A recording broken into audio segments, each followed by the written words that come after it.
अस्सलाम वालेकुम मेरी छोटू सी यूट्यूब फैमिली, कैसे हैं आप सब। उम्मीद है सब खैर से होंगे। जी तो मैं हाजिर हूँ न्यू नावल के साथ, न्यू स्टोरी के साथ। मुझे उम्मीद है कि ये स्टोरी आपको बहुत पसंद आएगी और मैं उम्मीद करती हूँ कि जैसे मैंने पिछली स्टोरी पर बहुत देर से अपलोड की थी, यहाँ पर ऐसा कोई सीन नहीं होगा, ये आपको रेगुलर मिलेगी। तो उसके लिए आपको बस इतना सा करना होगा, मेरी छोटी सी सपोर्ट करनी होगी कि मीन्स कि अगर आपको स्टोरी पसंद आ रही है तो बस लाइक कर दीजिएगा। स्टोरी का नाम है रूह का मकीन और राइटर का नाम है नबीला अजीज। Episode number 1। वो इसके चिल्लाने की आवाज़ सीढ़ियाँ चढ़ते ही सुन चुका था और ये भी जान चुका था कि वो क्यों और किस पे चिल्ला रही है। जब भी वो कुछ सोचते हुए भारी कदम उठाता कमरे के एहन सामने पहुंच गया था, जब अंदर से फिरोज साहब की धीमी और थकी थकी सी आवाज़ सुनाई दी थी। वो बहुत अच्छा और समझदार लड़का है। इतना बड़ा और अहम फैसला किसी जज्बातीपन या फिर हमदर्दी में आकर नहीं कर सकता। उसने यकीनन कुछ सोच समझ कर ही ये फैसला किया होगा। उसने सिर्फ मुझे नीचा दिखाने के लिए ये फैसला किया है, वरना वो वही शामिर नवाज है जिसे ऐना फिरोज से नफरत थी, जो ऐना फिरोज की शक्ल भी नहीं देखना चाहता था। आज वो बैठे बिठाए अपने फैसले मेरे हक में क्यों करने लगा, सिर्फ इसलिए कि वो मुझ पे ये साबित करना चाहता है कि इसके सिवा दुनिया मेरे लिए ख़त्म हो गई है।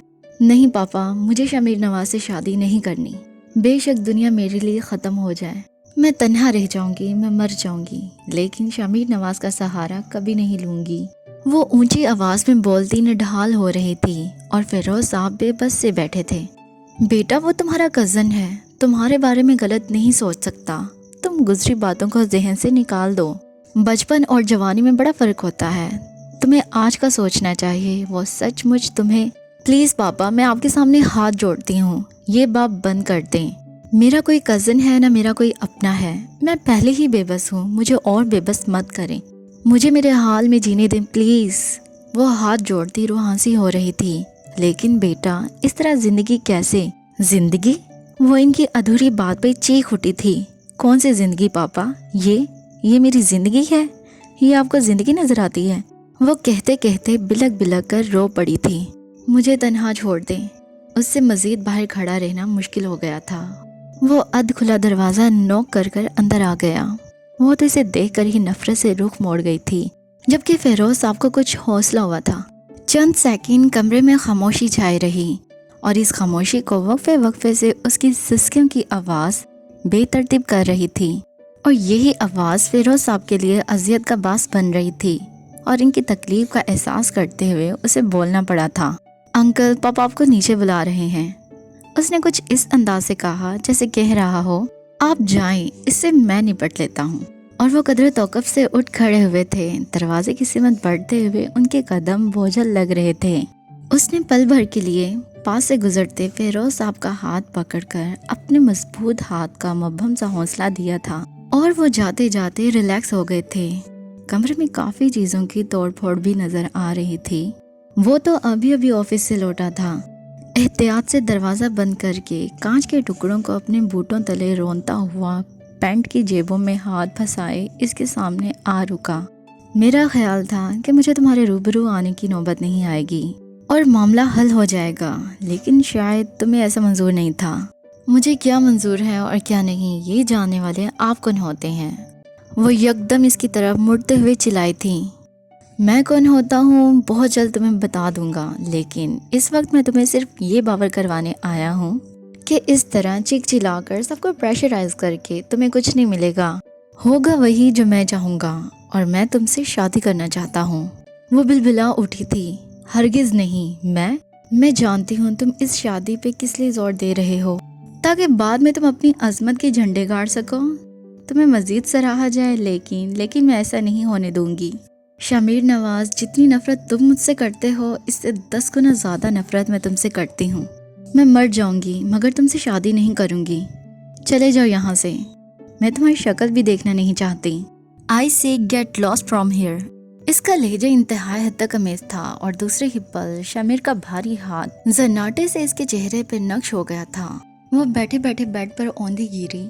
शामिर का दिल इसकी तकलीफ पर तड़प कर इसकी सिमत लपका था, मगर इसको अपने दिल की लगाम खींच कर रखना पड़ी थी, क्योंकि वो पहले ही नरमी और अपनायत से बदसन थी। ये थप्पड़ मैंने अंकल पर चीखने चिल्लाने के लिए मारा है, तुम्हें अपनी बदगुमानी में बड़े छोटे की तमीज भूल गई है। ना तुम्हें अपना एहसास है ना किसी और का। शामिर ने गुस्से से कहते हुए उसे कंधे से पकड़कर सीधा किया था, बल्कि झंझोड़ा था और वो इसकी बात पर फट पड़ी थी। मुझे एहसास नहीं है, मुझे। उसने शामिर का गिरेबान पकड़ लिया था। ऐना प्लीज। शामिर ने कुछ कहने की कोशिश की थी, लेकिन वो भिपर गई थी। बस मुझे कोई दलील मत देना। इन 4 सालों में मुझे इन दीवारों ने दलीलें ही तो दी हैं, और इन दलीलों के सहारे ही तो जी रही हूँ एक ऐसी जिंदगी जो मैं हर तरह से हार चुकी हूँ। शामिर, जानते हो जीने की ख्वाहिश कितनी शदीद होती है। मुझ में भी ये ख्वाहिश थी, मैं भी जीना चाहती थी, लेकिन अब मैं अपने लिए मौत की दुआएं। ऐना, खुदा के लिए चुप हो जाओ, आगे कुछ मत कहो। शामिर ने इसके मुंह पे हाथ रख दिया था और वो शामिर के हाथों में ही चेहरा छुपा के बिलक उठी थी। तुम भी तो मुझसे नफरत करते थे। तुम ही तो कहते थे कि मुझ पे अगर एक कत्ल माफ हो जाए तो मैं ऐना फेरोज का कत्ल करूंगा। देखो आज मैं खुद तुम्हें अपना कत्ल माफ करती हूँ। मैं बहुत अजियत में हूँ शामिर, मुझे इस अजियत से निकाल दो। अब की बार शामिर की बर्दाश्त जवाब दे गई थी। हाँ, तुम सचमुच सबको तंग करने के लिए पैदा हुई हो। तुमने हमेशा सबको सताया है। देखो तुमने किस किस को सताया है। तुम्हें सबूत चाहिए ना? आज मैं तुम्हें सबूत देता हूँ। वो गुस्से से पलटकर कमरे से चला गया था और थोड़ी देर बाद वापस आया तो न जाने क्या क्या उठा लाया था और सब कुछ उसके सामने बेड पर ढेर कर डाला था। देखो तुमने किस किस को सताया है ऐना फेरोज, देखो नफरतों के सबूत देखो। वो इंतहाई गुस्से से कहता धड़म से दरवाज़ा बंद करके चला गया था। आज पहली बार शामिर इस कदर बुलंद आवाज़ में बोला था और इसका ये रूप नाकाबिल यकीन था। वो हैरत ज़दा सी बैठी बेड पे बिखरी अशिया को और कमरे के बंद दरवाजे को देख रही थी। उसने लरसते हाथों से इन चीज़ों की सिमत हाथ बढ़ाया था। अंदर बेचैनी बढ़ रही थी। आज सर्दी की लहर मामूल से ज़्यादा थी। घरों और सड़कों में भागने दौड़ने वाली ज़िंदगी की गहमा गहमी बहुत कम नज़र आ रही थी। ज़्यादातर लोग अब भी बिस्तरों में दबे हुए थे, लेकिन एक वो थी जो हर चीज़ से बेनियाज दनदनाती फिर रही थी और इसके यही हुक्माना अंदाज थे जो अंसिया बेगम को आग लगाते थे। इन्हें ऐना फेरोज एक आंख नीम भाती थी, लेकिन बीजान की वजह से वो आज तक खुलकर इस गुस्से का इजहार नहीं कर पाती थी, क्योंकि गिलानी हाउस में शुरू से अब तक बीजान का हुक्म चलता आ रहा था और कभी भी किसी ने इनकी हुक्म अदुले की कोशिश नहीं की थी। यही वजह थी कि वो अंदर ही अंदर पेचताव खा के रह जाती थी। बज़ाहिर खुशबाश और अच्छी अच्छी नजर आती थी, मगर ऐनी की नज़र इस अच्छी के पीछे का हाल भी जानती थी, तभी इनको तंग करती और मजीद चढ़ाती थी। अभी भी कुछ यही हाल था। वो पूरे एरिया में साइकिल से चक्कर काट के आ रही थी और इसको इतनी सर्दी में बाहर से आते देखकर बेजान परेशान हो गई थी। अल्लाह खैर करे, क्यों अपने साथ साथ मेरी जान की भी दुश्मन हो रही हो तुम? सर्दी देखी है आज? अरे हाथ देखो इसके कितने ठंडे हो रहे हैं। समीर पुत्र जरा हीटर तो ऑन करो, देखो बर्फ हो चुकी है ये। बीजान इसके हाथ पकड़ पकड़ कर देख रही थी जो ठंडक से सुर्ख पड़ चुके थे। बीजान ये बर्फ नहीं हो चुकी, बर्फ का ब्लॉक हो चुकी है, किसी गोले बनाने वाले को दे आते हैं। समीर बेजारी से कहता उठकर हीटर ऑन करने लगा था। नवेरा पुत्र अंडे उबाल चुकी हो तो इसके लिए भी दे जाओ, कहीं ठंड से नमूनिया ही ना हो जाए। इन्होंने ऊंची आवाज से कहा और अनीसा बेगम का कलेजा जल गया था इतनी लाड प्यार देखकर। हो नहीं, इतनी आसानी से नमूनिया नहीं होगा, बड़ी मजबूत हड्डी है कमबख्त की। वो मुंह ही मुंह में बड़बड़ा रही थी। दादो पराठा भी। इसने मासूमियत के सारे रिकॉर्ड तोड़ दिए थे। सारा पुत्र नवेरा से कह दे पराठा भी दे जाए, फिर इसने स्कूल भी जाना है। इन्होंने बारी बारी सबको हुक्म जारी किए थे। क्या नवेरा नौकर लगी है इस मनूस की? अनीसा बेगम बस दिल मिलाई जा रही थी। इसे क्या हुआ है? शामिर एक हाथ में अपने शूज उठाए और एक हाथ में अपनी टाई और फाइल पकड़े वहीं आ गया था और ऐना को सोफे पे कंबल में बैठकर नाश्ता करते देखकर हैरत हुई थी। सर्दी लग रही थी इसे, इसलिए यही नाश्ता मंगवा लिया था। बीजान ने फौरन वजह बयान की थी। स्कूल के लिए तैयार हो चुकी हो? शामिर झुक कर शूज पहनते हुए इससे इंक्वायरी कर रहा था। नहीं, बेहद मध्यम आवाज सुनाई दी थी। तो देख क्या रही हो, उठो जल्दी से खत्म करो ये सब। वो तस्मे बंद करते हुए सख्ती से बोला था और वो जल्दी जल्दी नाश्ता खत्म करने लगी थी। जब तक वो तैयार होकर आई, शामिर भी नाश्ता खत्म कर चुका था। जाओ, अब खड़ी क्यों हो? उसने उसे खड़े देखकर पूछा था। वो आज मेरी वैन नहीं आएगी, आप मुझे ड्रॉप करेंगे? क्या? लेकिन मुझे तो किसी को पिक करना है। शामिर इसे अपने गले पड़ते देखकर ठहर गया था। लेकिन मुझे तो स्कूल जाना है, वो इसी के अंदाज में जोर देकर बोली थी, क्योंकि थोड़ी देर पहले वही तो स्कूल जाने पर जोर दे रहा था और रौब जमा रहा था। तुम समीर के साथ चली जाओ। आई एम सॉरी, मेरा आज प्रैक्टिकल है, मैं लेट जाऊंगा। समीर ने हाथ झाड़े सो मजबूरन इसे चलने का इशारा करके बाहर आ गया था। मेरी एक क्लास फेलो है, इनकी गाड़ी खराब है, इसलिए मुझे इनको पिक करना है, तुम पिछली सीट पे चली जाओ। शामिर ने घर से कुछ दूर आकर गाड़ी रोकी और उसे पीछे भेज दिया था और इधर एक बड़े से बंगले के सामने आकर हॉर्न दिया था। कुछ ही देर में जदीद तराश खराश के लिबास में मलबूस इंतहाई मॉडर्न किस्म की लड़की गेट से नमूदार हुई थी। हाय शामिर, आज लेट क्यों हो गए? वो गाड़ी में बैठते हुए काफ़ी बेतकल्फी से बोली थी और इसके अल्फाज आज पे ऐना के कान खड़े हो गए थे और उसे ये समझने में ज़रा देर न लगी कि वो इसे रोज़ाना पिक करता है। फिर वो दोनों आपस में बातें करते रहे और ऐना चुपचाप ना जाने क्या क्या सोचती रही। आज इसके सामने शामिर की शराफत का पहलू आया था, इसलिए इसे तो कुछ सोचना ही था और इसकी सोचें इसके चेहरे पे साफ नजर आ रही थी, जिनको शामिर ने बैक व्यू मिरर से ही जांच लिया था और खतरे की घंटी भी सुनाई देने लगी थी।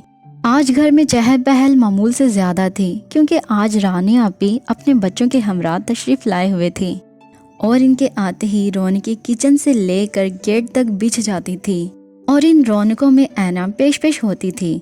इस वक्त भी हरा भरा लॉन इसके लिए क्रिकेट स्टेडियम बना हुआ था। हमजा, मेरे बाद तुम्हारा ओवर शुरू होगा, दुआ करो आखिरी बॉल पे ये आउट हो जाए।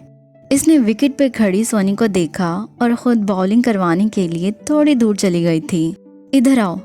एक पाँव आगे एक पाँव पीछे ही था जब अकब से शामिर की आवाज आई थी। इसका गेंद वाला हाथ फिजा में ही रह गया था और इसने गर्दन मोड़कर शामिर को देखा था। वो अभी अभी गाड़ी से उतरा था, अलबत्ता इसने अपना अंदाज बदलने की जहमत नहीं की थी, यूं जैसे स्टैचू बन गई हो। मैं कह रहा हूँ इधर आओ। अब की बार आवाज और लहजा सख्त थे। वो दांत कचकचाती हुई गेंद हमजा की सिमत उछाल कर उसके करीब आ गई। तुमने मेरी क्लास फेलो के बारे में किसी को कुछ बताया तो नहीं? शामिर के लहजे में सुबह वाला खादशा बोल रहा था। ऐना और मशकूक हो गई। वो गाड़ी वाली? वो जब भी मासूमियत पे आती तो हद कर देती थी। देखो ऐना, इस बारे में भी जान, नवीरा, सारा या फिर समीर को बताने की कोई ज़रूरत नहीं है। उसकी गाड़ी ख़राब है, इसलिए आजकल मैं उसे ड्रॉप कर रहा हूँ। वो बहुत अच्छी लड़की है, कोई गलत बात मत सोचना। शामिर ने न जाने क्यों वजाहत पेश की थी। सुबह तो आप सिर्फ आज कह रहे थे कि इसकी गाड़ी ख़राब है और अब आजकल इतने बड़े घर की बेटी है वो कि उसे दूसरी गाड़ी छोड़ने नहीं जा सकती, या फिर उसके घर में सिर्फ एक ही गाड़ी है। वो बाल की खाल उतारना खूब जानती थी। शामिर गुस्सा दबा गया था, क्योंकि आज वो खुद फंसा हुआ था और वो शेर हो रही थी। देखो ऐना, तुमने किसी बात को मिर्च मसाला लगाकर किसी को बताने की कोशिश की तो मुझसे बुरा कोई नहीं होगा। मैं नहीं चाहता कि मैं सबकी नज़रों में मशकूक हो जाऊं या फिर इस लड़की के किरदार पर कोई हरूफ आए और मुझे ख्वामख्वाह सफाइयाँ देना पड़े। इसलिए तुम्हें वार्न कर रहा हूँ कि अपनी ज़ुबान काबू में रखना, समझी तुम? उसने सख्ती से कहा था। वो कंधे उचकाकर पलट गई। ऐना, क्या बात थी? मामू ने तुम्हें क्यों बुलाया था? हमजा करीब आ गया। इसकी तबीयत में तजस्सुस हद से ज़्यादा भरा हुआ था। तुम्हारे मामू का किसी के साथ ज़बरदस्त किस्म का अफेयर चल रहा है और वो इसे छुपा रहे हैं। वो भी ऐना फिरोज थी, उल्टी खोपड़ी वाली। मामू का अफेयर? हमजा ने आंखें फैलाई। हाँ, और अब किसी को बताना मत। चलो अंदर चलते हैं और लूडो खेलते हैं। अब बाहर अंधेरा हो चुका है। वो बस में चिंगारी फेंककर सुकून से इनके साथ अंदर आ गई थी, जहाँ रानी आपी विराजमान थी। दूसरे रोज सुबह ही सुबह वो गुस्से से खौलता हुआ इसके कमरे में जा पहुंचा था। मैंने तुमसे कहा था कि किसी को कुछ कहने की जरूरत नहीं, ये सब बकवास की। वो इसे खा जाने के दर पे था और वो जो स्कूल जाने के लिए तैयार हो रही थी, अपनी पिंक कलर की टाई को पिन लगाते हुए इसकी सिमत पलटी थी। क्या हुआ है?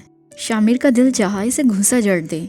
तुम तुमने हमजा और सोनी से मेरे बारे में क्या कहा और क्यों कहा, जबकि मैं मना करके गया था?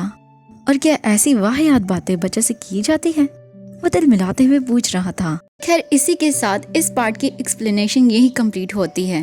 दोस्तों, अगर ये नावल आपको पसंद है और अगर आप चाहते हैं मैं इसके नेक्स्ट पार्ट्स एक्सप्लेन करूं, आप कमेंट सेक्शन में जाकर जरूर बताएं और वीडियो को लाइक भी कर दें ताकि मुझे पता चले कि आपको पसंद भी आ रहा है। चैनल को अगर सब्सक्राइब नहीं किया तो सब्सक्राइब कर दें। Thanks for watching. मिलते हैं बहुत जल्द, तब तक के लिए अल्लाह हाफिज।